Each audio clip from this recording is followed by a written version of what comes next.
Bonjour à toutes et tous, on m'appelle Scotty, bienvenue dans cette nouvelle vidéo critique avec et sans spoiler comme chaque semaine de Moon Knight. C'est la dernière semaine aujourd'hui où il y aura une partie sans spoiler, ça commence à être compliqué de pas trop en dire donc je pense que ça sera déjà beaucoup plus court. Un épisode 2 un petit peu plus long que ce qu'on avait eu durant l'épisode 1, je vais vous donner un petit peu mon ressenti qui je pense a l'air assez différent de ce que j'ai vu de la plupart des retours. Donc voilà, je vais vous exprimer le mien, n'hésitez pas à émettre le vôtre aussi en commentaire comme d'habitude et nous c'est parti, on se charge de parler de l'épisode 2 de Moon Knight avec et sans spoiler.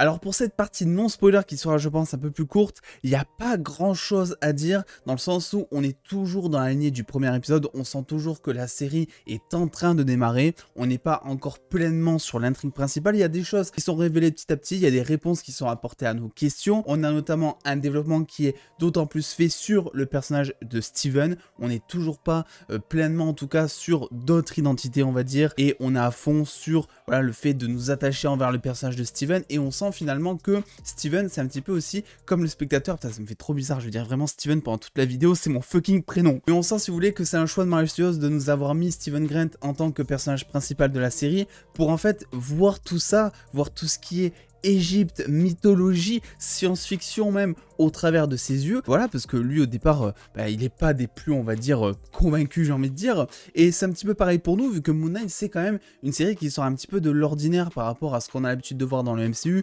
ça change je sais pas des super pouvoirs ordinaire, ou même des grosses armures que l'on peut se mettre en mode métal, etc. Là, ça n'a rien à voir strictement, même si, pour être totalement honnête, je trouve que ça dure. Je vois déjà des gens, dès l'épisode 1, je envoyais, j'en avais déjà marre de Steven Grant, mais là, je commence à en avoir marre de Steven Grant à l'épisode 2. Autant je le trouvais attachant à l'épisode 1, etc. Je trouvais qu'en fait, il n'y avait pas besoin nécessairement de faire plus que ce qu'on a vu à l'épisode 1. On l'avait assez développé, on avait ressenti le caractère du personnage. Bref, il n'y avait pas grand-chose à faire de plus, et là, on continue encore dans l'épisode 2 à nous montrer que il a des petits soucis, que c'est un loser, etc., qu'il est attachant, etc. Donc ça commence, me concernant en tout cas, à faire long. On voit par contre dans cet épisode 2 beaucoup plus de potentiel envers donc le méchant interprété par Ethan Hawke. On sent que là aussi ça va être peut-être un méchant qui va sortir de ce qu'on a l'habitude de voir dans le MCU, et surtout c'est un méchant qui pour l'instant en tout cas j'ai l'impression est beaucoup plus traité comme un anti-héros. C'est-à-dire qu'il y a vraiment un dialogue qui est hyper intéressant dans cet épisode, je vais pas vous le dire parce qu'on est en partie non spoiler, mais tu sens vraiment que en fait, selon la personne qui va entendre le discours à ce moment-là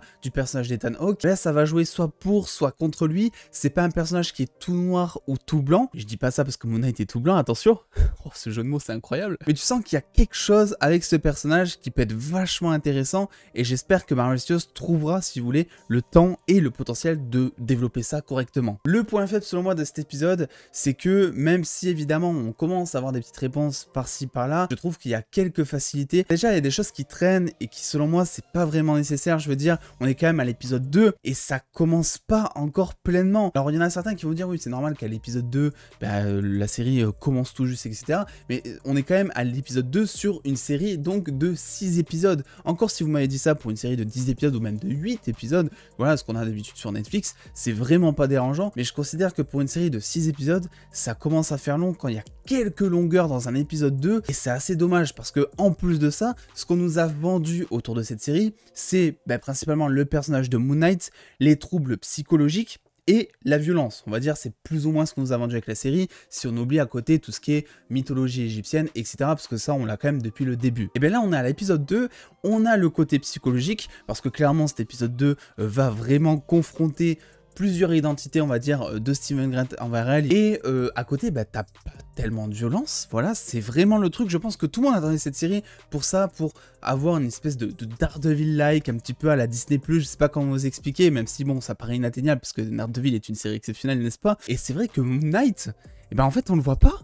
Vraiment ça fait 2 épisodes, alors je sais on est qu'à l'épisode 2 encore, vous allez me dire, mais rappelez-vous de l'argument voilà des 8 épisodes et 10 épisodes Netflix, Disney+, tout ça, moi je trouve que c'est important. Moon Knight n'apparaît qu'à la fin de l'épisode 1 pendant genre 2 minutes, et là il apparaît à la fin de l'épisode 2 pendant 3 minutes, je veux dire, un truc comme ça. Il y a encore plein de choses à redire, mais ça, je suis obligé de partir en partie spoiler. Donc écoutez, je vous laisse me donner votre avis en commentaire et revenir sur cette vidéo si jamais vous voulez être spoil, et vous voulez connaître pleinement mon avis, parce que c'est vrai que là, c'est un petit peu compliqué de pas spoil, etc. Et nous, c'est parti, on se charge de spoiler Moon Knight.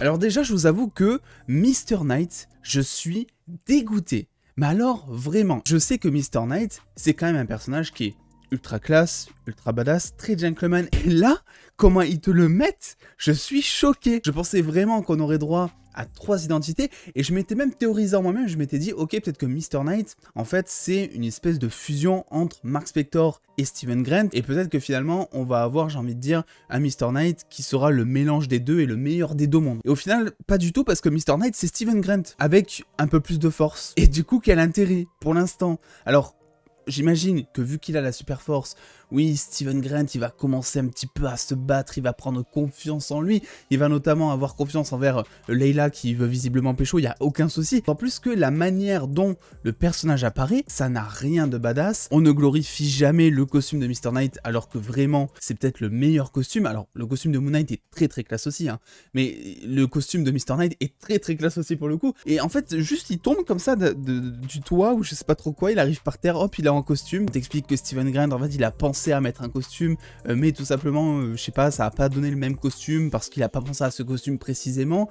Ouais, je suis assez mitigé pour l'instant, évidemment, parce que c'est toujours le même argument quand il y en a qui sont pas d'accord avec moi, qui me disent « Oui, mais attends de voir les prochains épisodes », c'est une critique de l'épisode 2, je ne fais pas une critique de la série complète, donc je ne dis pas que plus tard ça sera évolutif. Au niveau de la réalisation, il y a des choses qui sont très sympas, on joue toujours avec évidemment les espaces d'ombre, les espaces de lumière, avec ce long couloir qui va petit à petit s'éclairer, qui petit à petit s'éteindre pour notamment laisser apparaître Khonshu, que l'on voit vraiment un peu plus ici dans cet épisode. Je suis vraiment pas fan de ce personnage pour être honnête, je trouve que, alors moi je regarde en VO et je suis pas vraiment rentré dans le jeu de l'acteur à ce moment-là, je trouve que il a une voix, ou en tout cas un discours qui est beaucoup trop comique, j'ai l'impression d'être dans un Deadpool, dans un Venom quand j'entends parler. Mais pour en revenir donc à la réalisation en elle-même, bah, toujours ça fait le taf, on est toujours dans cet effort d'apporter quelque chose de nouveau, de plus sombre, proche un petit peu du thriller, parce que c'est vrai que par moments ça évoque un petit stress peut-être, ou un petit mystère, mais je trouve qu'il y a aussi pas mal de fainéantise, dans le sens où par exemple quand on a donc le fameux chacal, donc l'espèce de monstre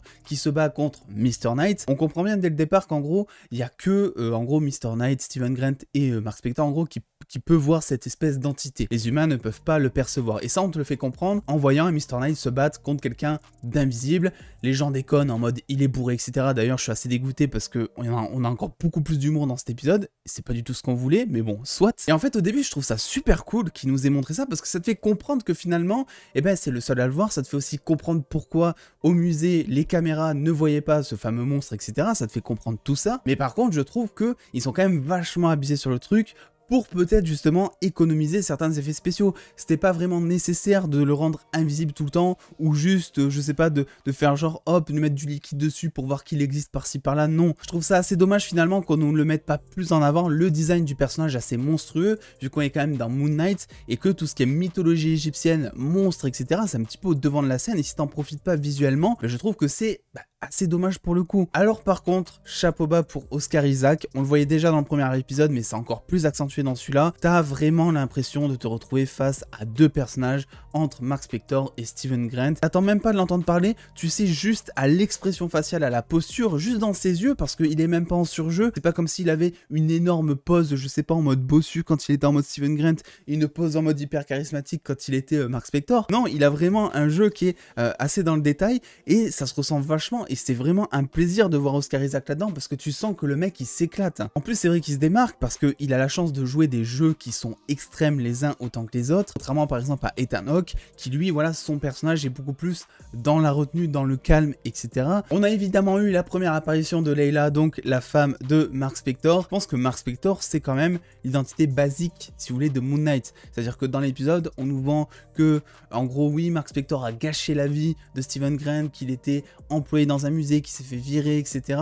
Mais je pense que tout ça c'est un subterfuge, et je pense qu'évidemment l'identité de base de ce personnage c'est Mark Spector et que c'est Steven Grant qui s'est créé et qui s'est auto-créé une personnalité, comme dans les comics Mark Spector de base et l'identité basique de Moon Knight. Donc je pense que là c'est un petit peu pareil, même si ils ont l'air de vouloir nous tromper, mais j'en suis pas sûr au final. Est-ce que c'est moi qui me fais des idées ou pas? C'était aussi un plaisir de découvrir enfin, j'ai envie de dire, que tout simplement Ethan Hawke joue l'avatar donc de Amit, je crois, et c'est super cool parce que du coup j'espère que très probablement on verra un costume contre un autre costume se battre à la fin pour avoir un truc bien plus badass, parce que en soi c'est vrai qu'il est charismatique Ethan Hawke, c'est vrai que tu sens qu'il est dangereux, il a sa petite canne pleine de pouvoir, il peut invoquer des monstres etc, mais lui physiquement, mis à part tuer des gens avec un simple contact des mains, ce qui est déjà pas mal je l'avoue, qu'est-ce qu'il peut faire? Est-ce qu'il a une super force? Est-ce qu'il a lui aussi un costume à invoquer? C'est plein de questions comme ça que je me suis posé au moment où on a appris que c'était lui aussi un avatar, et en plus de ça, ancien avatar de Khonshu, et ça offre un background qui est ultra intéressant parce que tu sens qu'il peut apporter des choses à Stephen Grant qui lui est totalement perdu, mais aussi à Mark Spector lui essayant déjà d'une de se débarrasser d'une dette qu'il a envers Khonshu, aussi de sauver sa femme etc, mais bref, on sent que ça lui fait absolument pas plaisir de servir Khonshu, même s'il lui doit quand même la vie parce que c'est lui qui l'a quand même un petit peu ressuscité d'une balle derrière la tête, comme on l'a appris aussi dans cet épisode. Il y a aussi tout un dialogue entre Ethan Hawke et Oscar Isaac que je trouve ultra intéressant, et c'est là où je vous disais, vous voyez que en fait Ethan Hawke peut être vu soit comme un gentil, soit comme un méchant on va dire, et qu'il est pas noir ou blanc on va dire. C'est que ils disent à un moment en gros que on ne peut pas déterminer en fonction des pensées si quelqu'un va agir ou pas, si quelqu'un va être méchant, et je trouve que c'est un sujet ultra philosophique. J'aurais voulu vraiment peut-être qu'ils en parlent pendant 20 minutes etc, ils n'avaient pas le temps, mais j'espère que cette notion de bien et de mal, ça sera abordé dans la suite, parce que je trouve que c'est vraiment une nuance qui peut apporter quelque chose au personnage d'Ethan Hawke, et aussi remettre en question peut-être certaines valeurs de Stephen Grant, qui lui, on le sent, et on nous l'a dit, est assez droit dans ses bottes, etc. Et peut-être que à force du temps, il deviendra lui-même Mark Spector. Peut-être en tout cas qu'il s'en rapprochera, et peut-être qu'il sera un petit peu plus mercenaire, notamment quand il sera Mr. Knight. Du coup, pour conclure mon avis, j'ai certainement oublié de dire plein de choses, vous savez, c'est le but des critiques à chaud, c'est de vous dire vraiment ce que j'en pense direct après diffusion d'épisode. Je trouve que cet épisode était bon parce qu'il commence à nous apporter quelques petites réponses par-ci par-là, mais je trouve que ça traîne toujours un peu trop sur la longueur. Je trouve que cet épisode, il n'y a pas assez d'action, au sens où il est intéressant en termes de dialogue, mais en vrai, à la fin de l'épisode 1, tout le monde est hypé pour voir du Moon Knight en train de fracasser des gens, etc. Et c'est pas vraiment ce qu'on a eu. On a eu la fin de cette séquence qu'on a vue à l'épisode 1, on l'a eu au début de l'épisode 2, ça a duré vraiment 2 minutes, et ensuite tu vois beaucoup plus finalement du Mr. Knight, qui selon moi n'est pas encore intéressant, parce qu'il ne s'agit pas d'une autre personnalité, et qu'il s'agit juste de Stephen Grant dont tout le monde en a marre, avec une espèce de super force ou je sais trop quoi. Donc c'est vraiment sur cet aspect que moi ça m'a déçu. Par contre c'est vrai que du côté de Ethan Hawke, c'était vraiment un personnage qui s'est montré ultra intéressant. Le personnage de Layla qui apporte une espèce de personnalité on va dire au personnage de Mark Spector, parce que le personnage de Layla en soi est une espèce d'image au background de Mark Spector, hein. Ça prouve qu'il a une vie derrière, il a une femme, il a fait des choses, des aventures de mercenaires, etc. Donc ça montre que c'est peut-être bien lui l'identité principale, comme on le dit depuis maintenant un moment. Bref, n'hésitez pas à me donner votre avis. Qu'avez-vous pensé de cet épisode? Plutôt très bon, plutôt très mauvais? Pour ma part, je me situe un peu plus dans le positif quand même, on va dire, parce que je l'ai apprécié, mais j'ai encore des choses à redire là-dessus, comme vous l'avez vu. N'hésitez pas à me follow évidemment sur Twitter et Instagram, à mettre le petit pouce bleu si cette vidéo vous a plu, et en attendant les dos, prenez soin de vous, faites-vous bien kiffer, des bisous les dos.